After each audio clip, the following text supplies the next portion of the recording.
So a lot of the things that I deal with, I feel like there's probably a lot of similarities. Being that I don't know. For those of y'all that don't know, me and Eric go back. I mean, it goes back probably 15 years, man. I mean, I don't know. How long do you think it goes back? How old were you when you first started playing Yu-Gi-Oh? I mean, I had to be 12. That was it then, because the first time we ever played was in Books a Million, and you were playing Millennium Shield and Red Eyes Black Dragon, and I'm over here with like Goblin man. Attack Force and like PSV Genzo and like all this other stuff. So you were a little bit ahead of me at this time. I was a little bit ahead of the curve at the moment. So I actually do remember that quite often, and in terms of when I think about you, man, and it's really crazy how I went from basically being a kid and seeing how the relationships grew as all the people that I met in Murfreesboro throughout my entire life playing trading card games. I mean, we're going to talk about tailored fitness, but I think that for our audience to understand who we are and our background, man, I've known you for so long, and this is just one of the many friendships we have in trading card games, man. 100%. I mean, there's still people that I keep in touch with from Murfreesboro. I mean, what's it like in Murfreesboro right now with the trading card world? Because for a long time we used to argue that Murfreesboro was the best, man. It was, and that wasn't a question. You can go back and look at the stats. I think it was like maybe, I don't want to be overzealous, but maybe like 10 to 12 out of the 15 top players in Tennessee. So, and you're looking at 1 and 2 right here, pretty much on and off. So, yeah, it was humble brags, right? Man, it was an incredible time. I mean, when you talk about just great competition all the way around. Even the people that was maybe like in 7th or 8th or something like that, they could still beat you on any given day. Yeah, and that was the beauty. Everyone was really competitive, but at the end of the day, we all played outside or we went out to eat. We traveled to events together, and we were all in slightly different phases of our life. And I don't think really outside of maybe a couple of people, we weren't really well off. Like we all came from really humble beginnings, and that's I think what kind of led to the grind and that that friendship is because no matter what, we kind of like played for our like money and our survival, which was kind of interesting. And I don't mean that like a life and death situation, but when I was young, outside of having money, I got it through card games. Yeah. I mean, dude, you're giving me goosebumps over here when you started talking about what that grind was like, because not a lot of people know that. Like a lot of people that I met, including Nick, who's producing today's show. Shout out to Nick. Thank you, Nick.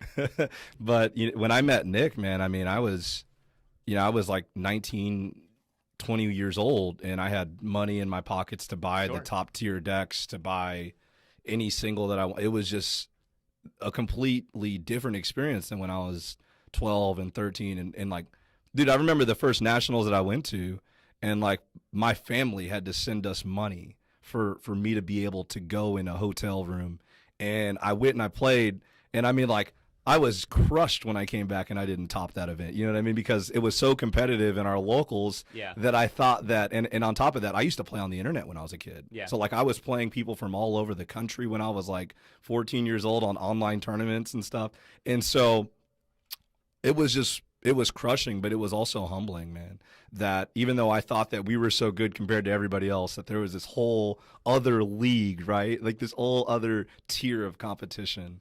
And you're right, dude. A lot of us didn't have a lot. I mean, think about some of the people that we played with. Yeah. I mean, maybe, not to name drop completely, but I mean, Blake definitely had probably a little bit of ins to means to get cards. Duke Devlin. I mean, he was Duke Devlin. He was the Dungeon Dice Master. That's incredible, man. I just, and then even as I got older, we did start to see the Yu-Gi-Oh ballers, though. If you remember people like Saban. Oh, I remember the Nashville crowd quite well. Someone still owes me a binder full of cards, so we won't get into that. We won't get into that. But there are good people in the trading card game. There are. And mostly for me, it's been other card games. But to answer your question about the Murfreesboro scene, mostly there's like a lot of small card games here and now that kind of flavors of the month that come out. I remember when Force of Will was big. I really enjoyed Force of Will's mechanics. Mono Red was really good, so I played it, of course. And but I got really competitive in that, and I enjoyed the mechanics of it. But unfortunately, and I'm not trying to be funny, I literally won every constructed event but one that we played for like a 6-month stretch, and I quit the card. I quit. It's just like, all right, I'm done. Well, I saw the writing on the wall when already the Twitter crowd and mob crowd was like calling for bannings and stuff, and I'm like, well, the game's just now out. How can we do this? Let's let the game mature and take time. And so I sold out, and I had like a massive collection that I just won. Yeah. Competing, winning store credit, winning packs, pre-releases, and sold it to what was it? Cool Stuff Inc. At a Magic tournament. 2 weeks later, they banned the first block. Oh my! Not cards. They banned the first Grim block, and it was like, and I just remember it was like selling Cheshire Cats at like $40 a pop, and I had like 12. Pretty much like the 23 Goblin Attack Forces I had. Like I still remember like having like 23 Mirror Forces, like 17 Genzos, just like.